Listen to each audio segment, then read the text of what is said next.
11 Japanese fighter planes circle in the sky above.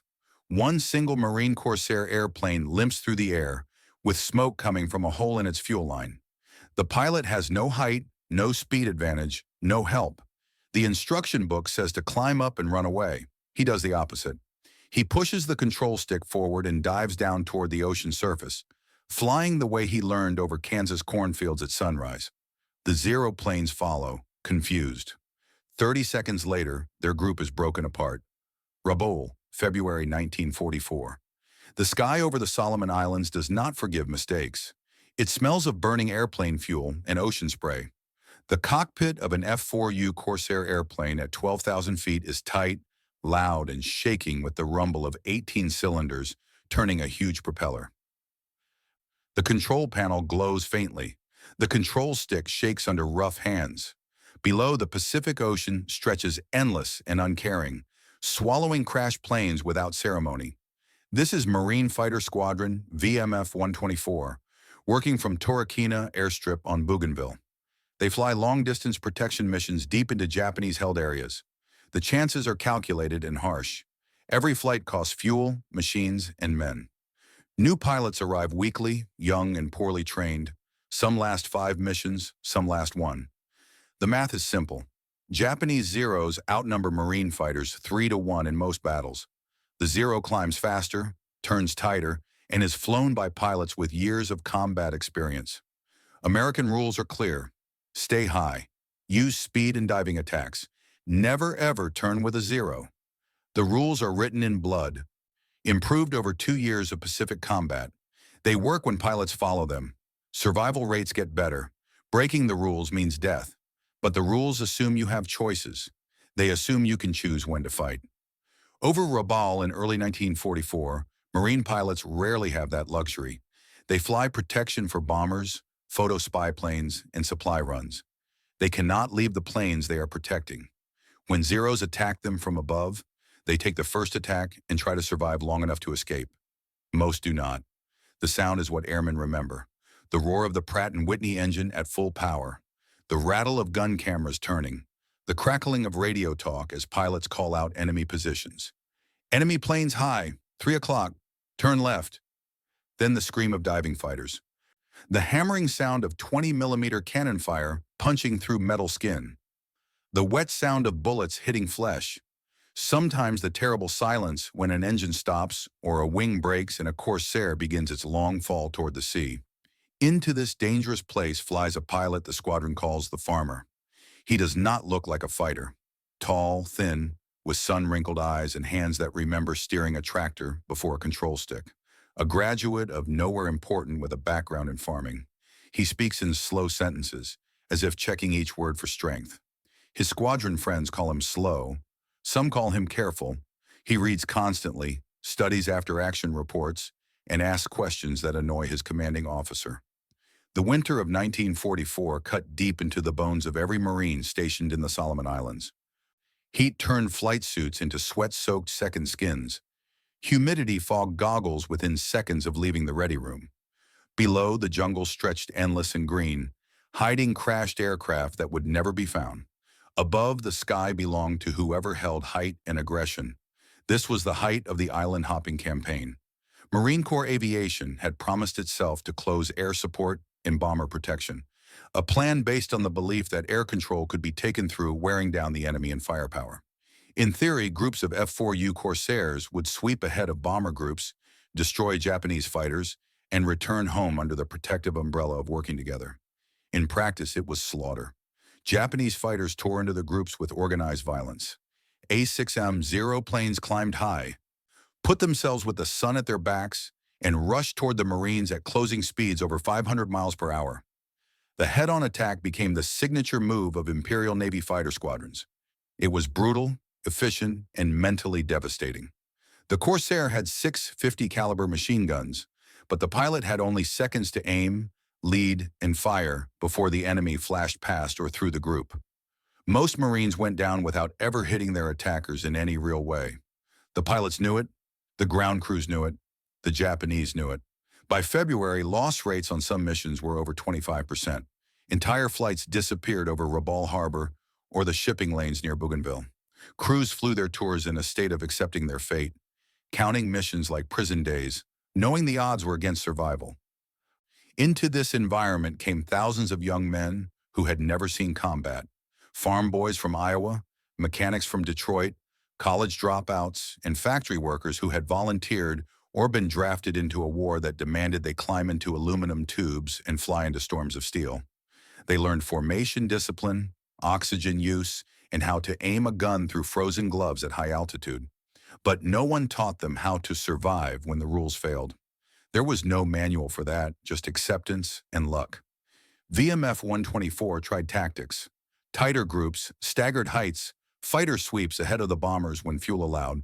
But in early 1944, the Corsairs were pushing their maximum distance just to reach targets like Rabaul. They arrived low on fuel, fought at a disadvantage, and raced back to base, hoping their tanks would not run dry over open ocean. The sound of it all was deafening and unreal.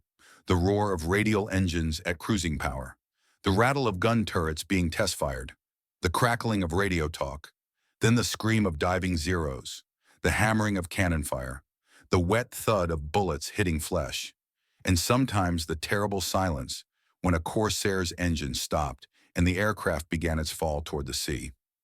It was into this dangerous place that First Lieutenant James Holloway flew his 23rd mission. James Holloway did not look like a man meant to rewrite fighter tactics. He was quiet, careful, a thinker more than a talker. Born in Russell County, Kansas in 1918 to farming parents, he spent his childhood surrounded by wheat fields, dust storms, and the constant hum of farm machinery. His father ran 200 acres of wheat and corn. His mother kept the books and raised 4 children. Holloway grew up watching people solve problems with limited resources and no backup plan. He learned to fly at 16, not in a military school, but at a crop dusting operation outside Hayes. The owner, Frank Morrison, needed help during harvest season. He offered Holloway 25 cents an hour to mix chemicals and fuel aircraft. Holloway said he wanted to learn to fly instead. Morrison laughed, then agreed. The training was brutal and practical. No textbooks, no theory, just Morrison yelling instructions from the ground as Holloway wrestled a beaten Stearman biplane through low-altitude runs over cornfields. Crop dusting taught physics that no classroom could match. Flying 10 feet off the ground at 90 miles per hour, reading land through side vision, guessing wind shifts by watching dust patterns, turning hard at the field edge without stalling or hitting a wing. Morrison's rules were simple. Fly low, fly smooth, never panic. If you climb when you should turn, you die. If you freeze when you should react, you die. Holloway learned fast or he would have quit. The work was dangerous and unforgiving. Pilots died every season, hitting power lines they never saw, misjudging clearance over tree lines, stalling in tight turns with no height to recover. Morrison lost 2 pilots in Holloway's first summer. Both were experienced men who made single mistakes. Holloway went to their funerals and learned that at 10 feet there was no room for error, no second chances, only physics and consequences. By 1937, Holloway had logged over 300 hours, all of it below 100 feet. He could thread a steerman between barn and silo, roll upside down to check a field, and land on a country road in a crosswind. Morrison said he was the best natural pilot he had ever trained. But when Holloway tried to join Navy aviation, the recruiter looked at his application and laughed. No college degree, no military experience, background in farming.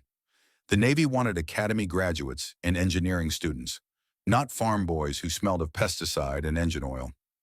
Holloway tried again in 1939. Rejected. He tried the Army Air Corps. Rejected for age and not enough education.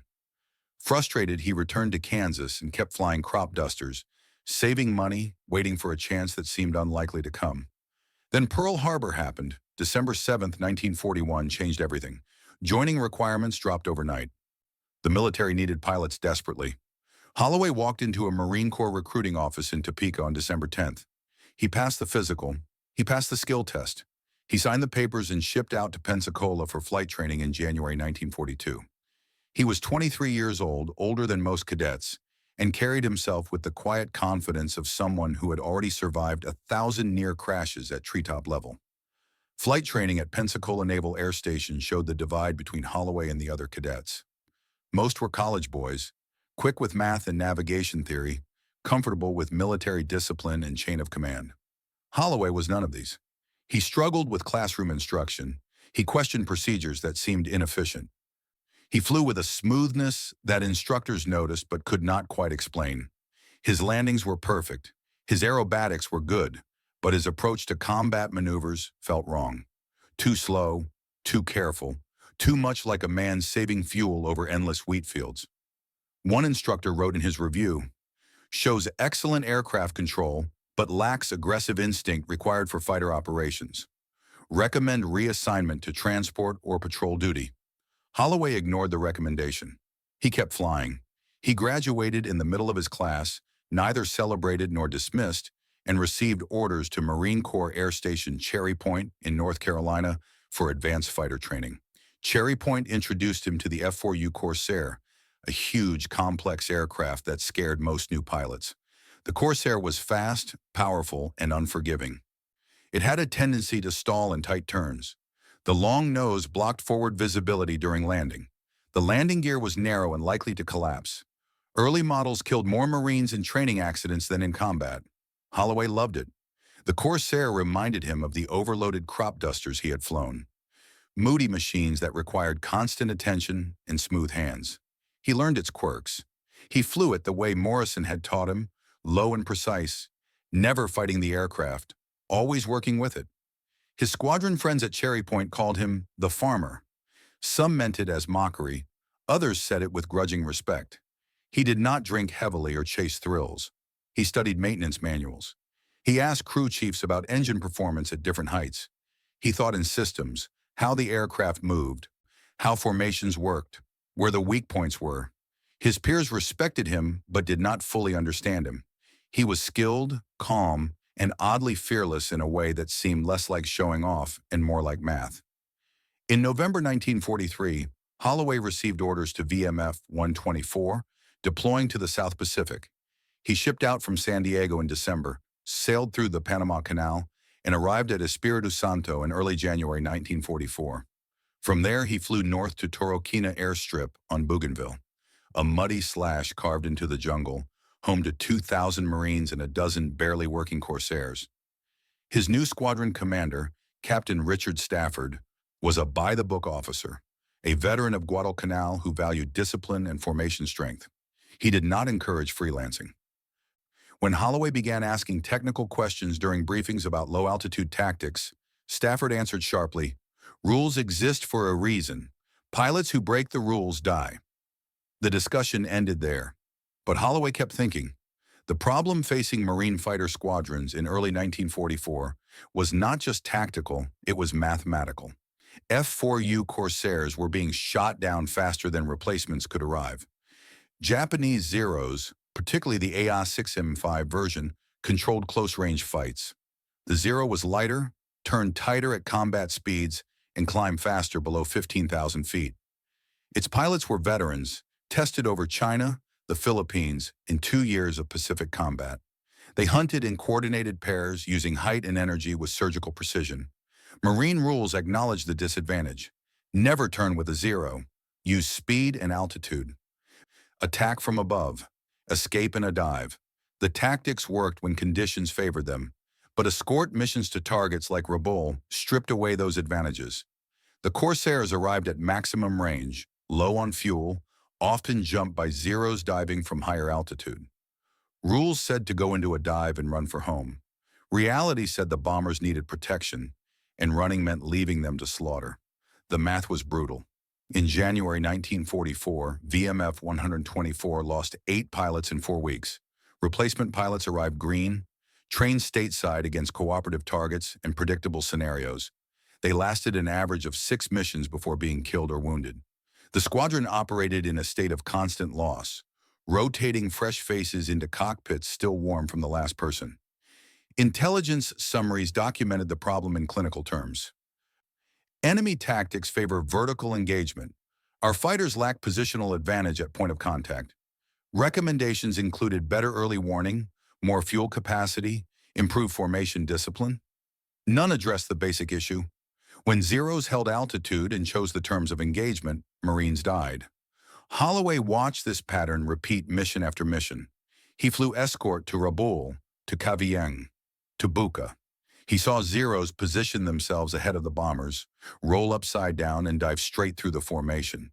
He saw Corsairs try to climb and meet them, losing speed, becoming easy targets.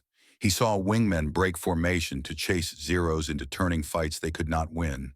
He sketched diagrams in his notebooks, calculating angles and energy states, trying to understand the geometry of why rules kept failing. He began asking questions. What if we stopped trying to climb? What if we forced them to fight at low altitude? His squadron friends looked at him like he was insane. Low altitude meant no escape. It meant flying into the ocean if you misjudged. It broke every rule of fighter combat. Captain Stafford shut down the discussion during a briefing. "We follow rules, Lieutenant." Dismissed. But Holloway could not shake a growing belief. The Corsair was heavier than a Zero, with a more powerful engine and better high-speed handling. At low altitude in thick air, those advantages might matter. And Holloway had spent 300 hours flying 10 feet off the ground, learning to read land, to use ground effect, to move in an environment where hesitation meant death. He had survived by doing what seemed impossible. He wondered if the same rules might apply over water. Then came February 12, 1944, the mission that would test everything. The briefing room at Tarakana smelled of mildew and cigarette smoke. Maps covered the walls showing Japanese positions, known anti-aircraft groups, and the long overwater route to Rabaul. Major William Grayson, the intelligence officer, stood at the front with a wooden pointer, tapping locations on the chart. Target is Rabaul Harbor. Bombers strike against shipping and dock facilities. 12 SBD Dauntless dive bombers, 6 Corsair escorts, maximum range mission. Fuel will be critical. He paused to let that sink in. Expect heavy fighter opposition. Intelligence reports at least 30 Zeros based at Rabaul and Taber airfields. They will intercept. Standard tactics apply. Stay high. Protect the bombers. Escape if overwhelmed. Questions? Holloway raised his hand. What altitude will the bombers be flying? Grayson checked his notes. 14,000 feet on approach, diving to 8,000 for bomb runs. And if we get attacked from above at 14,000? Grayson's expression tightened. You follow rules, Lieutenant. Go into a dive, regroup, fight again if possible. Next question. There were no more questions. The pilots filed out to their aircraft. Holloway walked to his Corsair, tail number 57, parked in a protected area at the edge of the strip. Sergeant Bill Mackenzie, his crew chief, was finishing pre-flight checks. Mackenzie was a Scottish immigrant, short, stocky, with grease-stained hands and a doubtful attitude. He had kept Holloway's aircraft flying through 3 months of operations, patching bullet holes, scrounging parts, coaxing performance from an engine that had long passed its rated hours. Mackenzie looked up as Holloway approached. Fuel tanks topped off, sir. Guns loaded, 600 rounds per gun. Oil pressure is running a bit high, but within limits. She'll fly. Holloway nodded, then hesitated. Mac, I need you to do something unusual. Mackenzie's eyes narrowed. How unusual? I need the gun sight adjusted. Lower the aiming point 2 degrees. Mackenzie blinked. Sir, that'll mess up your aim at normal combat ranges. I know, do it anyway. Mackenzie stared, then shrugged. Your funeral, Lieutenant. Holloway climbed into the cockpit. The seat was worn, the instruments familiar. He strapped in, connected oxygen, checked controls. The Pratt & Whitney engine coughed, caught, and settled into a rumbling idle. Around him, other Corsairs were starting up, blue exhaust smoke drifting across the strip. Captain Stafford's voice crackled over the radio. All flights, check in. One by one, the pilots responded. Holloway keyed his mic. 57 ready? The formation taxied to the runway, formed up, and took off into the gray morning sky. They climbed slowly, forming a loose escort around the bombers. The course was north-northwest over open ocean toward Rabaul. Holloway settled into the rhythm of the flight, scanning instruments, watching the formation, saving fuel. He had no way of knowing that in less than an hour he would be alone over enemy territory with a choice no rules had prepared him for. The Zeros appeared 20 minutes from the target. Holloway saw them first, small specks high and ahead catching sunlight. He keyed his mic. Enemy planes, 12 o'clock high, 20,000 feet. Captain Stafford's voice came back, clipped and tense. All flights, stay in formation. Prepare to fight. The Zeros climbed higher, positioning themselves.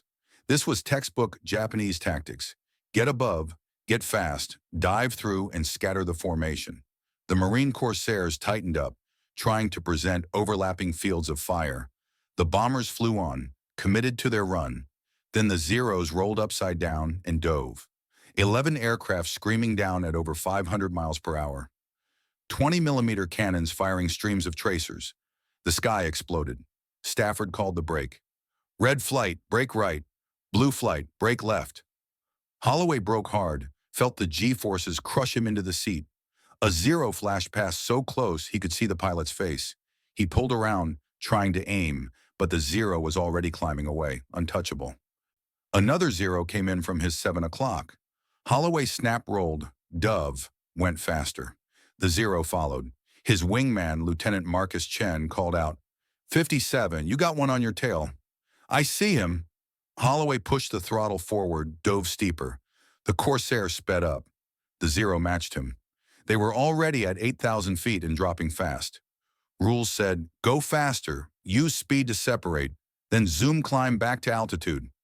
Holloway looked at his fuel gauge. Half tanks. Not enough to climb and fight. He made a decision that went against every instinct. He pushed the stick forward and kept diving.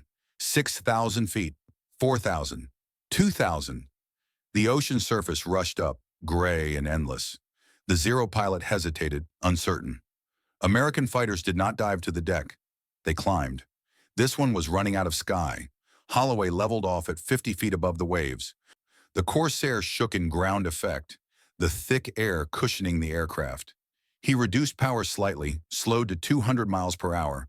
The Zero, still diving, overshot and had to pull up hard to avoid the water. Holloway saw it flash overhead, the pilot fighting for control. Now 2 more Zeros dove on him. Holloway did something no one in the Pacific had ever tried. He flew the Corsair like a crop duster. He jerked hard left, then right, skimming wave tops, using the ocean swells as land. The Zeros tried to follow, but at 50 feet they lost the picture. The water below confused their depth seeing. They pulled up, repositioned. Holloway kept moving. Violent banks, sudden climbs to 100 feet, then drops back to wave level. He was reading the ocean the way he had read wheat fields, guessing, reacting, never holding a steady line. The Zeros circled, frustrated, unable to set up a clean shot. The move had no name. Holloway was working on pure instinct now. Instinct carved from 300 hours of flying crop dusters through Kansas fields at dawn. He banked hard left, the Corsair's wing tip nearly touching foam. A Zero dove from above, cannon fire stitching the water 20 yards behind him. Holloway pulled up sharply to 100 feet.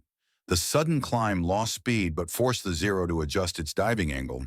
The Japanese pilot pulled out late, flashed beneath Holloway, and had to climb away to avoid diving into the ocean. 2 more Zeros repositioned, coming in from opposite sides, trying to box him in. Holloway saw them coming together. He did something Morrison had taught him over cornfields. He rolled upside down, pulled through, and reversed direction so violently that the airframe groaned. The Zeros, committed to their attack angles, shot past each other, their formations broken. One pilot climbed, the other broke right, momentarily confused. Holloway dropped back to 50 feet. The ocean surface was his land now. He read the swells, the wind patterns, the way sunlight reflected off the water. He jerked right, following the bottom of a wave, then snap-rolled left as another Zero made a shooting pass. The thick air at sea level gave the Corsair unexpected stability. Ground effect cushioned the aircraft, reducing the need for constant trim adjustments. The Corsair's weight, a disadvantage at altitude, became an anchor here, preventing it from being thrown around by rough air. The Zeros were struggling. At 50 feet, their speed advantage disappeared. They could not dive on him without risking a water impact. They could not turn with him at this altitude without losing sight of the horizon. Holloway was flying in an environment they had never trained for, using the ocean as a wall that squeezed their attack geometry.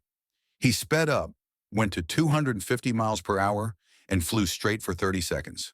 3 Zeros lined up behind him, thinking they had him cornered. Holloway waited, counted silently, then cut power and dropped 15 degrees of flap. The Corsair slowed violently. The lead zero overshot, its pilot yanking back on the stick to avoid collision. The second zero broke left. The third pulled up. Holloway pulled in flaps, added power, and turned inside the climbing zero's arc. For the first time in the fight, he had a shooting solution. He squeezed the trigger. 650 caliber machine guns hammered. Tracers walked across the Zero's body. Smoke poured from its engine. The Zero rolled right, streaming fuel, and crashed into the ocean 200 yards ahead. The remaining Zeros circled higher, uncertain. American fighters did not fight like this. They did not stay low. They did not use the water as a shield. This pilot was breaking every rule, and it was working. Holloway checked his fuel gauge. Less than a quarter tank. He had maybe 20 minutes before the engine quit. He turned south, staying at 50 feet, jerking randomly, making himself an impossible target. The Zeros followed for a few minutes, then broke off, unwilling to burn fuel, chasing a single aircraft at wavetop level. Holloway was alone. The flight back to Torokina took 43 minutes. Holloway stayed at 50 feet until he crossed into Allied airspace, then climbed slowly to save fuel. His engine coughed twice, starved for gas, but kept running. He called the tower on the radio. 57 requesting priority landing. Low fuel. The tower cleared him immediately. He brought the Corsair in on fumes, touched down hard, and rolled to a stop at the end of the runway. The engine died as he turned off the taxiway. Ground crew ran toward him. Holloway unbuckled, climbed out, and stood on the wing, legs shaking from adrenaline and tiredness.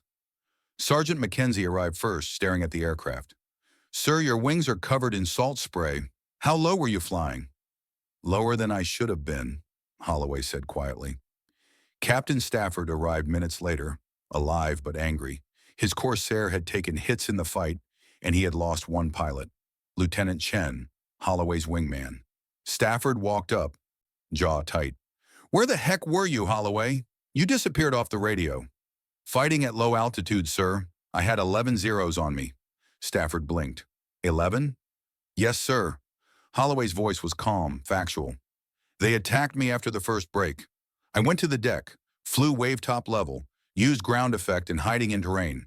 They could not set up clean attacks. I shot down one confirmed, damaged two more, and escaped." Stafford stared. "You flew at wavetop level. For how long?" "About 18 minutes, sir." "That is insane. You broke the rules. You risked the aircraft." "I saved the aircraft, sir, and myself." Stafford opened his mouth, then closed it. He looked at Mackenzie. "Check his gun camera footage." The film was developed within hours. Intelligence officers watched in silence as the grainy black and white footage showed a Corsair flying impossibly low, skimming waves, doing moves that seemed to break physics. They saw Zeros overshooting, struggling, breaking off. They saw the splash of the confirmed kill. Major Grayson ran the film 3 times, taking notes. He called Holloway in for questioning that evening. "Explain your tactics, Lieutenant." Holloway described the move carefully. Flying at 50 feet squeezed the attack geometry. Ground effect gave stability. The Corsair's weight prevented it from being bounced around. Violent jerking made tracking difficult. The ocean's surface created a visual reference that confused enemy depth seeing. Grayson listened, then asked the important question. "Can this be taught?" Holloway hesitated. "It requires comfort at extremely low altitude. Most pilots are not trained for it. But yes, with practice, it can be taught." Word spread through the ready room that night. Pilots gathered around Holloway asking questions, demanding details. Lieutenant Jack Brennan, fresh from stateside training, wanted to know how close to the water he actually flew. Holloway held his hand 3 feet off the table. "This close, sometimes closer." The room went silent. Other pilots who had tried low-altitude flight knew the room for error was nothing. One mistake, one moment of not paying attention, and the ocean became a concrete wall at 200 miles per hour. Within a week, Grayson submitted a secret tactical report to Marine Corps Aviation Command. The report included gun camera footage, Holloway's questioning, and a recommendation to add low-altitude escape tactics into training classes. The response was careful but interested. VMF-124 was allowed to do test training flights. Holloway was assigned to teach. Holloway flew 16 more combat missions before his tour ended in May 1944. He trained 6 pilots in low-altitude tactics. 3 survived the war. The techniques spread quietly through Marine squadrons in the Pacific. Pilots called it crop dusting or wave hopping. Intelligence reports from captured Japanese pilots mentioned American fighters using unpredictable low-altitude escape over water. One report described it as flying like a frightened bird skimming the ocean. By summer 1944, Corsair loss rates in the Solomons had dropped by 12%. Not all of it was because of Holloway's tactics. New aircraft arrived, pilot training improved. Japanese opposition weakened as their experienced pilots were killed. But the shift in rules, the willingness to fight at wave-top level when necessary, became a permanent part of Marine fighter operations. Holloway returned to the United States in June. He was awarded the Distinguished Flying Cross for his actions over Rabaul. The award mentioned exceptional flying skill and new tactics. It did not mention crop dusting. He spent the rest of the war as an instructor at Cherry Point, teaching new pilots energy management and low-altitude moving. He never bragged. He never claimed to have changed anything. He simply taught what he knew. When the war ended, Holloway returned to Kansas. He married a schoolteacher named Helen in 1946. They bought a farm outside Hayes, 200 acres of wheat and corn. Holloway flew crop dusters again, teaching the next generation of farm pilots the same techniques Morrison had taught him. He spoke rarely about the war. When pressed, he would say only that he did what the situation required. He died in 1983 at the age of 65 of heart failure, quietly in his sleep. His death notice in the Russell County Register mentioned his military service and his work as a crop duster. It did not mention Rabaul. Most people who read it did not know what he had given, but in Marine Corps training manuals, the technique survived. Low-altitude escape became a standard part of fighter tactics. Modern pilots learned ground effect use, terrain hiding, and high-G defensive moving at sea level. The rules are taught without credit and written in rules stripped of their origin story. In flight schools today, teachers still talk about the Rabaul incident when teaching defensive tactics. Though few know the pilot's name, they show gun camera footage of a Corsair dancing at wavetop level, breaking physics and rules at the same time. The students watch in silence, seeing what their ancestors saw 80 years ago. A farmer who understood that survival sometimes meant flying where angels feared to go. Holloway's gift was not written in medals or monuments. It was written in the survival of pilots who used his tactics decades later, in the rules that quietly added his ideas, in the understanding that sometimes the safest place to fly is where instinct says never to go. The idea lasted, the man faded. That was how he would have wanted it.